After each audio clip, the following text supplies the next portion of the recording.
Alright, so today we're going to do a radio installation on this Honda Pilot here. It's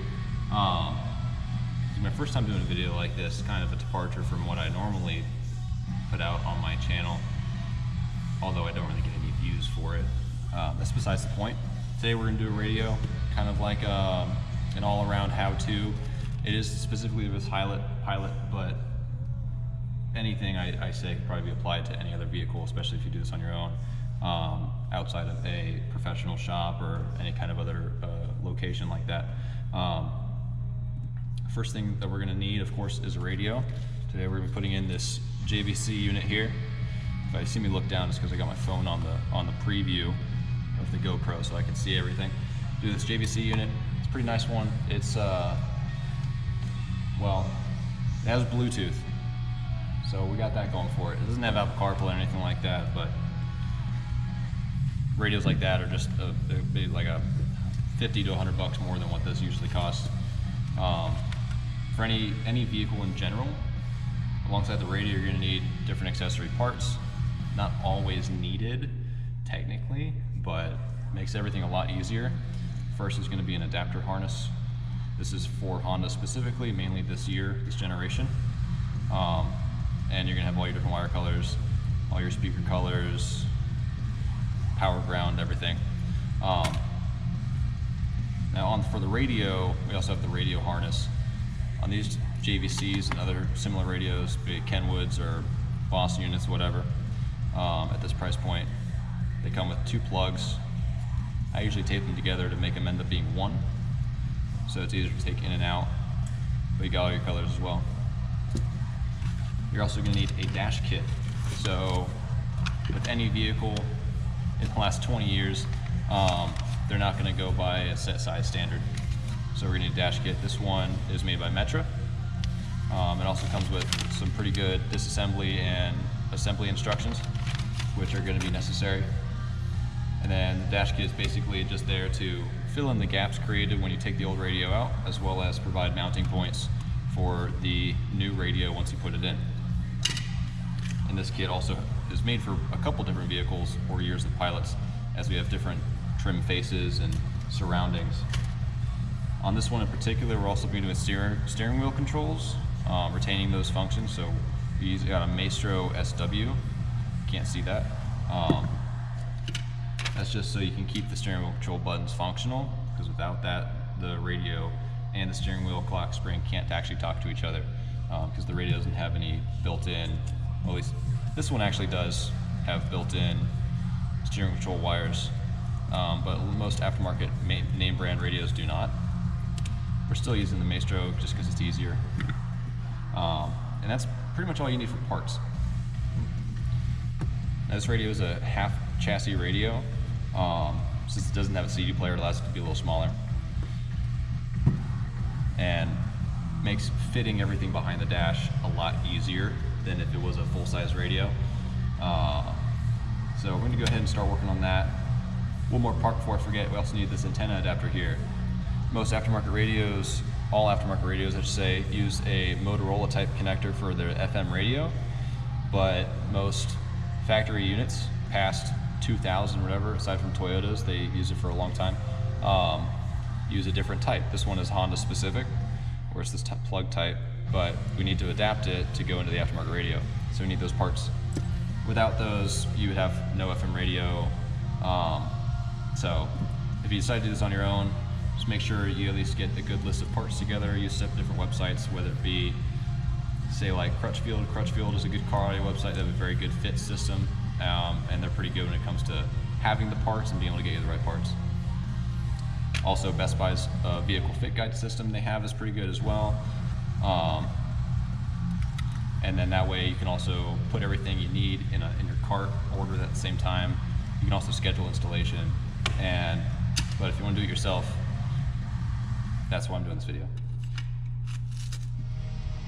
Alright, so I was able to change camera angles. I think this is a pretty decent top down,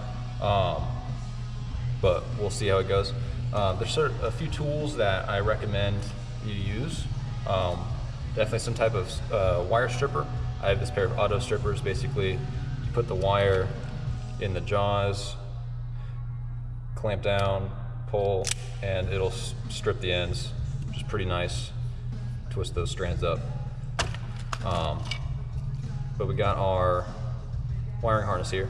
Now, any name brand, mainstream, whatever harness is going to go by a wire color standard. It's the CEA wire color standard, where like your front left speakers are white, your front right are gray, rear left are green, and the rear right are purple. And then you got your power antenna or amp turn on, depending on what the car has, as blue, accessory for red, constant power is yellow, and then ground is black. Orange or orange white, depending on the harness of the vehicle, is going to be your illumination, so that when you turn your headlights on, your radio screen will dim so you don't blind yourself at night. This JVC does not have an orange illumination wire, so we don't get that feature, but sometimes they go radio to radio on that. So I'm probably going to speed through this part, but I'm just going to, these come like pre-stripped here. I don't know if you can see that, but I'm just going to pull those ends off.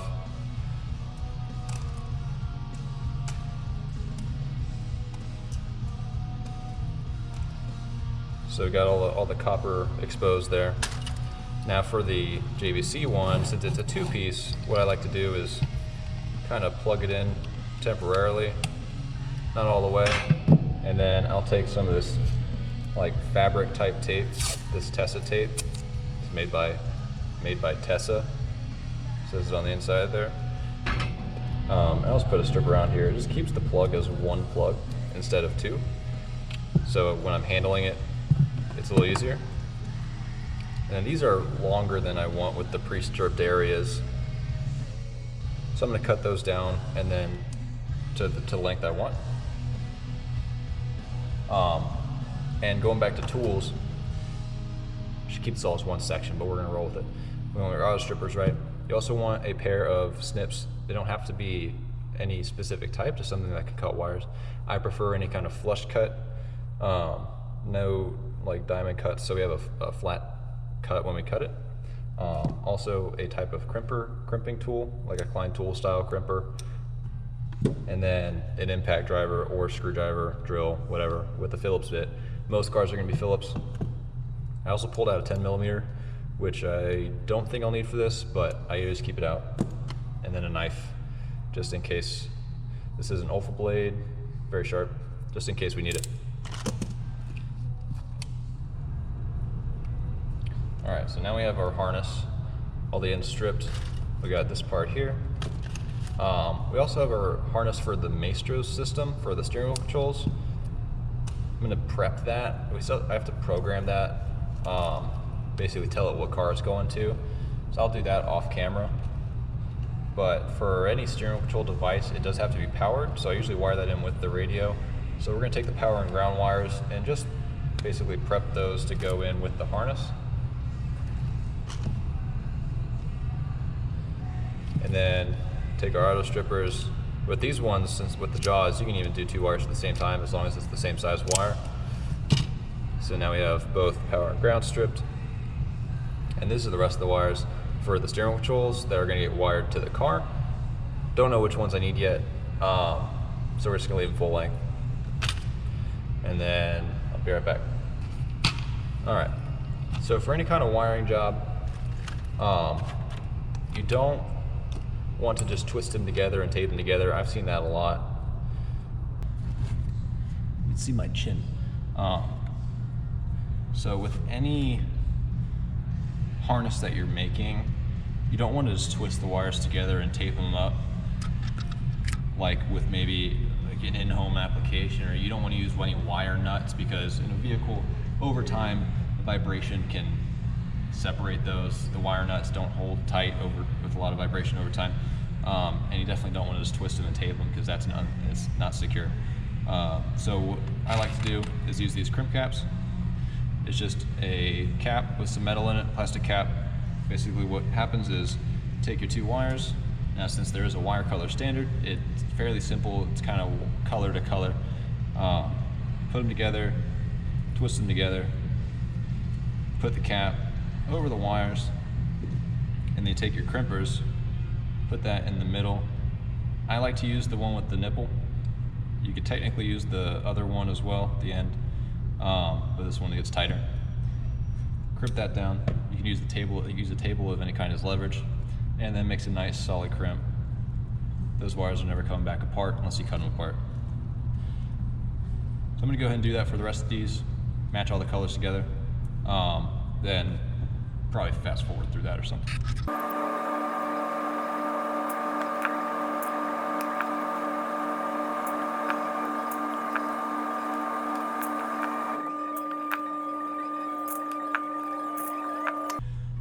Going back to this real quick. Get a little closer, just a little bit. So we have our antenna, right? So not every antenna is powered, but this one has a power antenna wire coming off it for the plug. So we're going to wire that in with the blues because these are power antenna. Now there's a lot of radios out there that have two blue colored wires. One's actually blue-white. That would be amp turn on for an amplifier. This radio only has one wire, which is the solid blue, which in this case would account for both power antenna and or amp turn on. It's kind of doing both at the same time. And then like I was saying earlier, this radio has no illumination, so we're just going to cap that off. So just twist the wire up, put a cap on it, cinch it down, not being used. The last we have is the accessory and the ground. I'm going to put a special connector on these because I plan on using them later for something else potentially.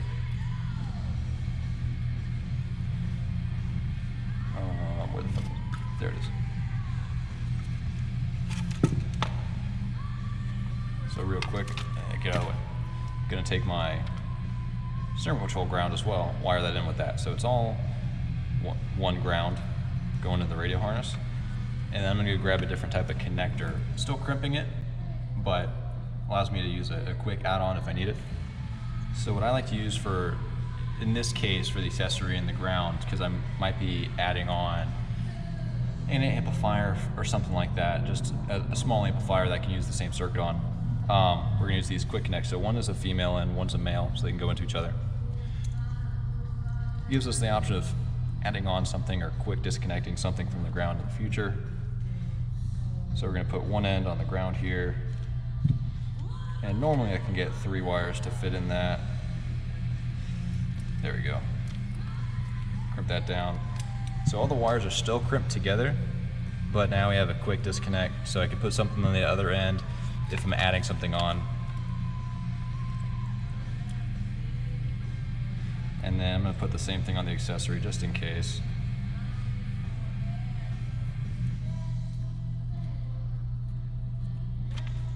But the opposite direction, so putting the male end on the wire side this time so that you can't accidentally put the ground, if you use the quick connect, you can't put the ground on the accessory and the accessory on the ground. So they're kind of indexed that way. So those are there. This is going to plug into the steering wheel module later. And then there we go. So that's our harness, kind of ugly, but I'll clean it up in a bit. Next thing we're going to do is move into the car. We're going to disassembly, and then dash kit assembly. I guess showing you the dash kit has a couple different faces, so we want to pull the old radio out. That way we can make sure we're using the right face, because it could be for a different year or different trim level. That's pretty much it. Grab my knife. So what we're going to need for the inside of the car, like I said, impact with a Phillips drive, a Phillips bit, and then some sort of pry tool. So I like these metal skim wedges. I call them a skin wedge for some reason. Just a very thin tip, curved, so you can get under a panel, pry it loose. I put like a little lanyard on there with some 12-gauge wire. For anyone doing this that's not like that doesn't do it every day, I would recommend plastic ones. So stuff like this, plastic, nylon pry tools. You can also get similar thinness. The benefit of having plastic ones, if you're not comfortable with the metal ones, is the lessened risk of marring the dash and damaging the plastic. I've done a lot of these vehicles, so I'm comfortable with using the metal one without any risk of damaging the vehicle. That's pretty much, I almost don't use these. but they're pretty cheap. You can get a pack of an assorted types off Amazon or wherever for probably less than $10, at least less than 20. The metal ones are like a few bucks a pop. So with these, you can get a variety of different types with different tips. Like this one is 90 for pulling panels. This is a nice wide flat one.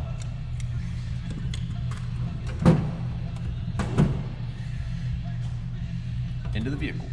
You need to make sure the camera angle is good at all times. I'm just gonna set this here. It's kind of far away, but I don't have a better way to get a good angle, so we're gonna have to deal with it. But here we got the radio.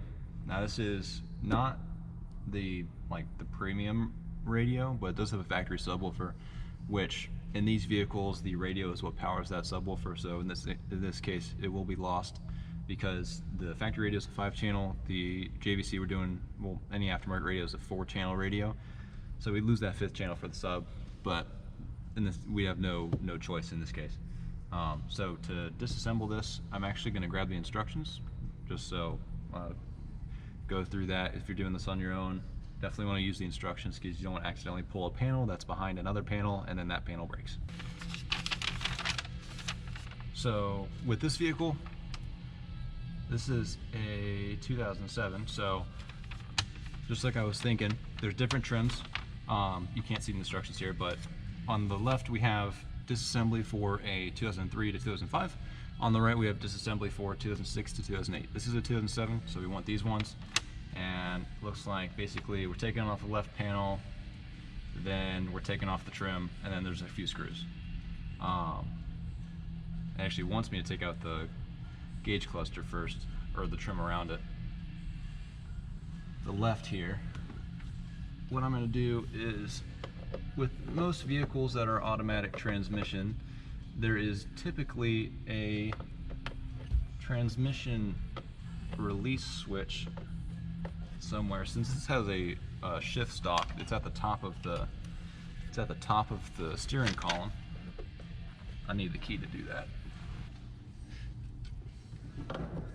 So with this, I'll put the key in the top, release that switch. That way I can take the shifter and move it all the way down, which gives me free reign for this panel here, which I need to take out the radio because there's panels left behind there. I make sure the parking brake's on, that way the vehicle doesn't roll because it's not in gear anymore. And then I'm gonna hop back on this side. Now the easiest way to do this, since I use a 6-inch extension bit on my impact, the easiest way to do this would be just get a 90. So since the screws for the gauge cluster shroud there's not a lot of room for a full impact, so I just get the 90 here, put that up there, take that screw out, just a tiny little screw, but there's 2 of them.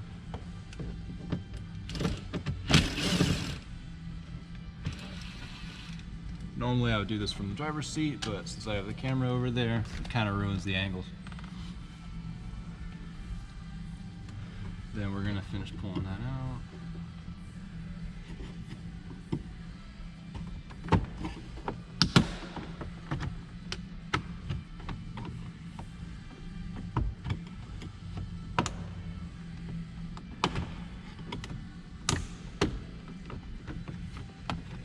That released. There we go. So there's your gauge cluster trim. Let's sit down in the seat.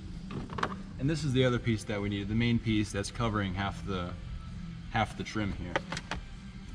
So now that we got that out, we can actually start prying on this with our hands. So in my opinion, it's always best if you can to use your hands, just because soft skin, soft on plastic. It's more difficult to damage stuff when there's no metal or other hard bits involved. So I'm just going to pull on the side here.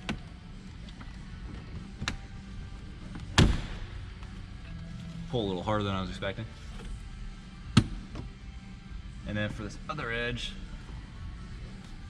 it's all kind of tight. Older clips tend to be tighter.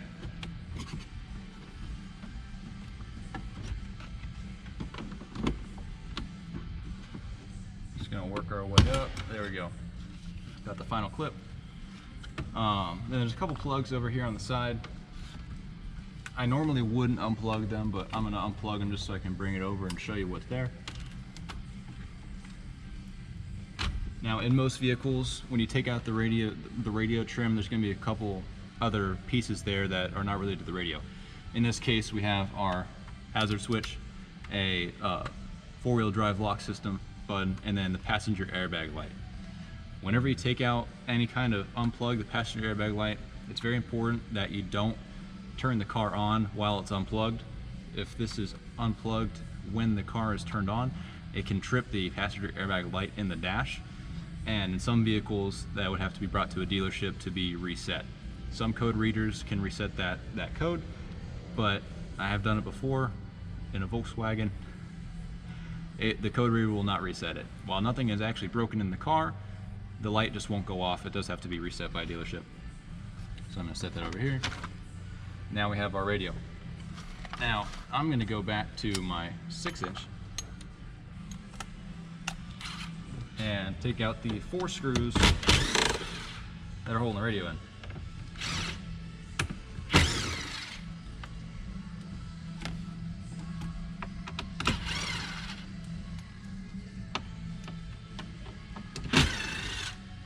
Got 4 screws, put those down there. Now, this has a 6-disc changer in it. I did not check earlier how many are in here, but you always want to make sure that those CDs are in the radio before you pull it out. So we got one U2 album. Is there any more? Doesn't look like there's any more. Good. Don't want to accidentally leave a CD in there that we can't get out. So now we're going to pull in the radio. And then we got a bunch of plugs. So I'm actually gonna, So we got all these plugs. We got the antenna plug here, like I was talking about earlier. Has a release on the side. Now this, I believe, is the plug for the subwoofer. Which, see, this radio has its own channel for the subwoofer, which cannot be retained with the harness we just wired up. And then we got our harness. So there's the back of the radio. Old Honda radio there. Real heavy because it's got that 6-disc CD changer in it. I'm gonna set that on the floor down here. Now, with all these radios that come with microphones, this is all for hands-free calling and any kind of other voice activation. This radio doesn't have Apple CarPlay or Android Auto, so you won't get Siri or Google Assistant. But you will have Bluetooth, so you have Bluetooth hands-free calling and other nice features like that. That way, it's all hands-free. Where I live, there's some laws regarding using your phone while driving. You pretty much, if you're caught, you just get pulled over. It's no fun. So we do like the hands-free here. So I'm gonna grab that microphone. I'll be right back. All right, back with the microphone. So with these microphones, what I like to do is find my tools. Here it is. So these microphones go in the headliner here. Where is it? I'm looking at the phone, looking at the camera. Up here in the headliner. Although I put them over by the mirror, which I'll show once I get it in so I can get a better angle. But I clip onto the headliner and then run it down the headliner through the A-pillar either side. I find the passenger side to be easier in most vehicles, and then we'll run it above the glove box up into the radio cavity.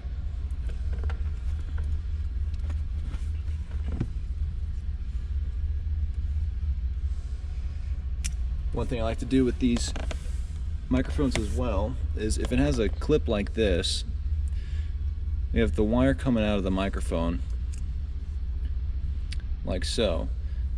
And since I'm going that way, what I'll do is I'll take it and I'll clip it through the clip so that when I clip into the headliner, the wire is going the direction of where I'm running it, instead of it just coming straight out and going that way, because then once you pull it and run everything, the wire can pull and then it could look bad just having a wire going straight from the microphone to the headliner. Kind of look a little unprofessional.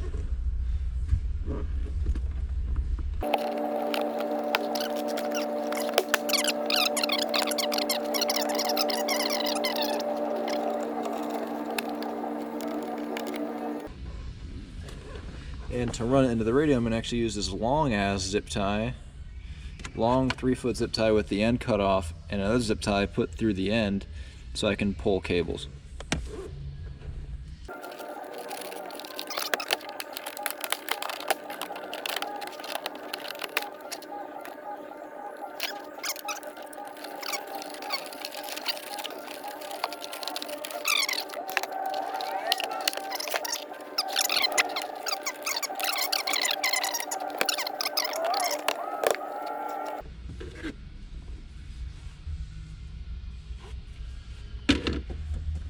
Put the weather stripping back on. Now that the glove box is down, what I can do is basically run the microphone wire back through behind the glove box.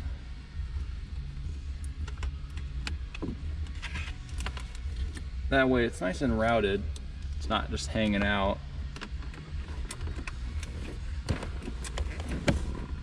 And we can easily get into the radio cavity. And then now at this point I can put the glove box back together, put the manual back in it. And then with these pilots, they use these like removable stoppers. Which way does this go?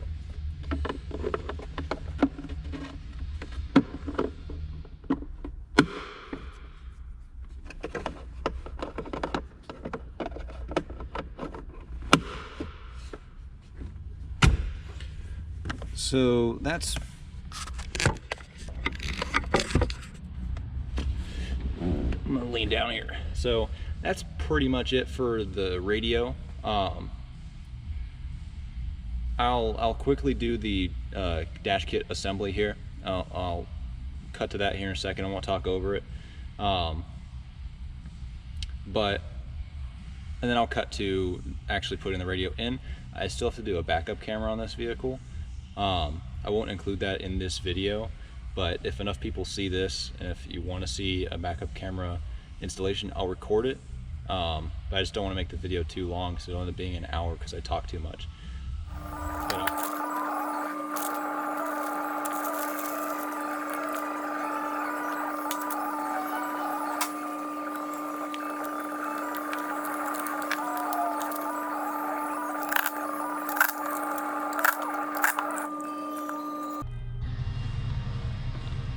I'm going to interrupt real quick. Hi. There is one more wire that's very important. Now, in a professional scenario, it's required through me, but this is a parking brake wire, light green. It's part of the color standard. Now, the parking brake wire has to be wired to the parking brake or emergency brake. This is so that video playback is not available while the vehicle is moving. The radio needs to think that the car is parked, so that if you try to play a video, this doesn't have a CD player, but there are apps. There's an app where you can like play YouTube and stuff. It wants to make sure that you're not able to be driving when that is playing. So I will be hooking this up. If I can get a good angle of it, I'll record it, but the parking brake is a foot pedal one, so it's down in the footwell. I don't know if I'll be able to get a good angle on that since I'll be all cramped up in there. But either way, this is required. I have seen some off-brand like Amazon, like Chinese radios that don't have parking brake wires. Any name brand radio that you come across is going to have a parking brake wire, and that's for those reasons. So I'll be hooking this up, and then I probably won't be able to record it well. But if I can demonstrate its functionality at the end, I'll show that. But otherwise, next time you see me, we'll be putting it all back together. I'm going to include probably include this this clip in both the radio episode and the backup camera episode, just because we're putting everything back together. It's the same install, so I just don't want to have the camera install and the radio install in one video because that'll make it too long. So I'm gonna go ahead and put everything in, and we'll be all good to go. I was interrupted. I'm gonna run out of SD card space. I'll move this CD. Set the radio up here. Run this USB down in the glove box. And since this radio doesn't have CarPlay or anything, features like that, all the stuff USB does is just still charge the phone. Units that have Apple CarPlay will plug in through Apple CarPlay for that.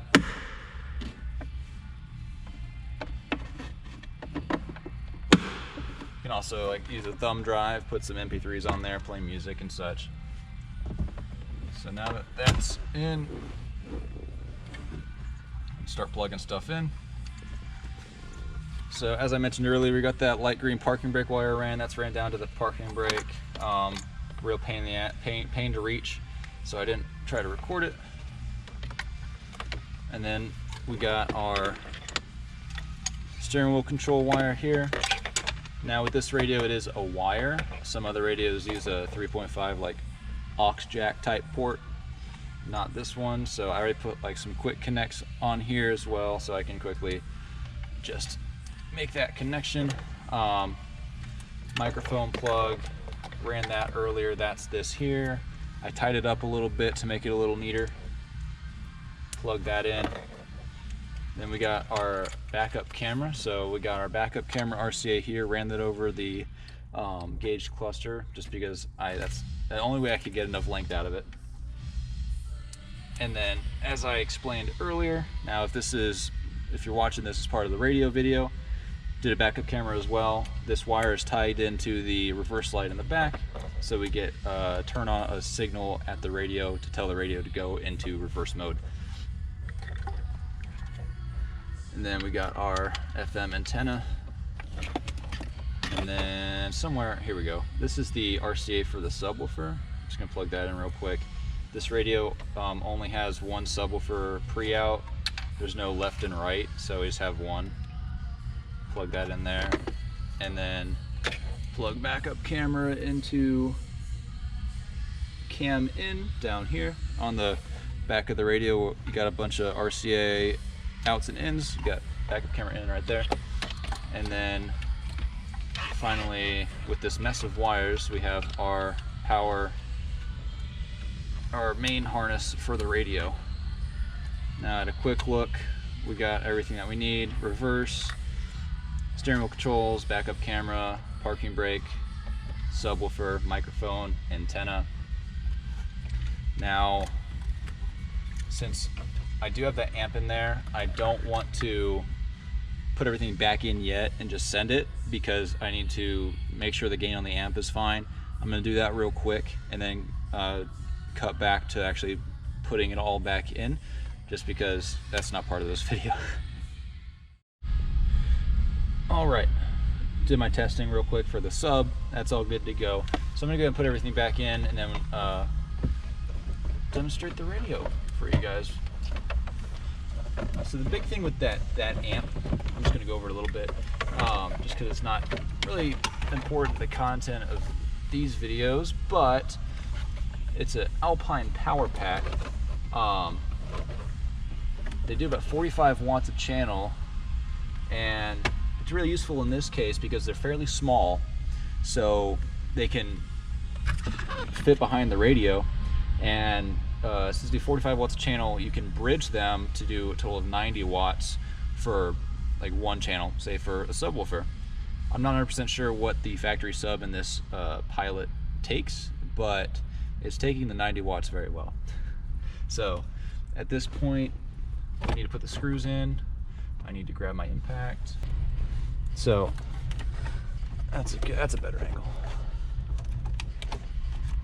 Get everything all back there, make sure nothing's like caught or too tight. And then we're gonna get, oh, I missed my hole. That's what she said.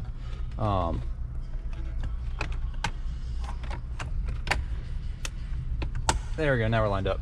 So I'm gonna put the top ones in first, just because the bottom ones have a little post that they're being held on by too to line up. So I'm just gonna hit the top ones that don't have any kind of alignment.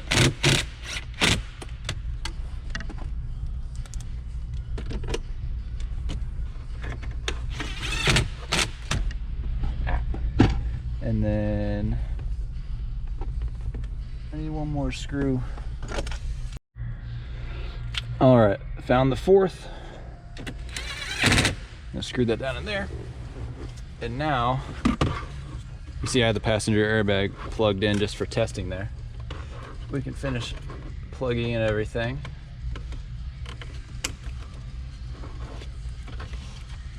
And then kind of line that up, get that back in there. And then looks like I'm a little high. So I either used the wrong dash kit or I lined it up poorly.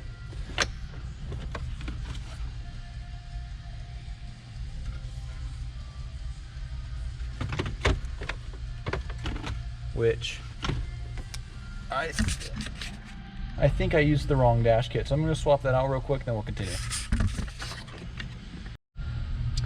All right, so I definitely, I used the right trim, but I used the wrong mounting brackets. So now we're lined up a lot better.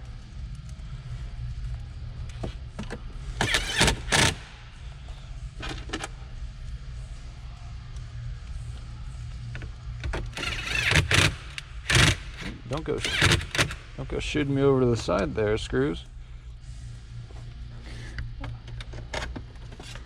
I only got like a minute left of empty space on this SD card until I have to delete something. So let's get this, oh, there goes my camera angle. Yeah, when I put in that one screw, it like shot, pushed the radio over.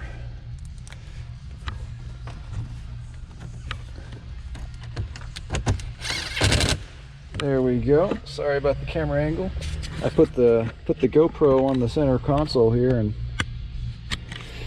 it didn't like that. So now we got that put in. Beautiful fitment. Perfect. And voila.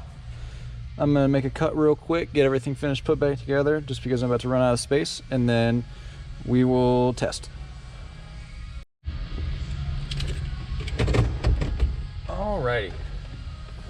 Now we got to all put it back together. We can go ahead and turn it on. Don't want the wipers on.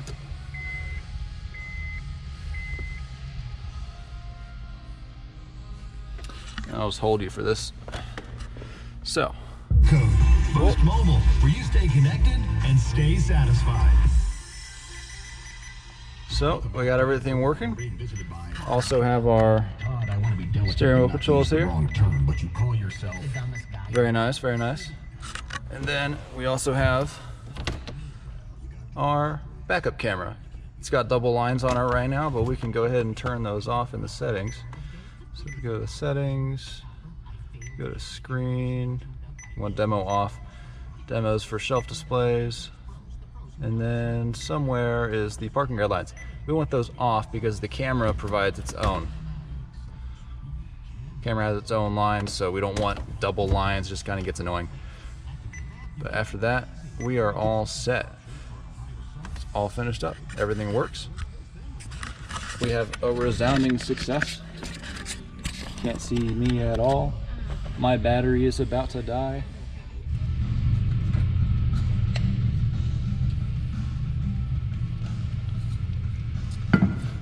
All right, well that brings us to the end of the installation here on this Honda Pilot. We did a touchscreen radio with steering wheel controls and a backup camera. I also did an amplifier to retain the subwoofer, which I'm not going to really include, but it was done with this Alpine KTP 445U. It's a great little amplifier that can be bridged to power a small subwoofer or some more powerful door speakers as well. Highly recommend. We also did a JVC KW150BT. Now that unit doesn't have Apple CarPlay or Android Auto or anything super fancy, but has Bluetooth. great unit for a decent price, reliable, and just all around decent touchscreen. Has the glass screen. My GoPro's about to die, and I'm pretty sure that one of my batteries is inflating, so probably should trash this before it catches fire or something. Anyways, hope that you guys enjoyed the video, learned something. Hopefully enough of the information was decent to where you feel comfortable trying it on your own if you have an older vehicle, if it's not too complicated. Some cars out there, it's either not possible or so much of a hassle that it's recommended to just go bring it to someone that has a lot of experience doing it, or if you can find good instructions online. I try to explain everything in a way to where, even though this was on a specific vehicle, my descriptions could be used for other instances as well. So I hope you guys enjoyed. If you want me to try and do anything like this in the future, whether it be door speakers or something else, let me know. And yeah, so that'll be on that. Thank you.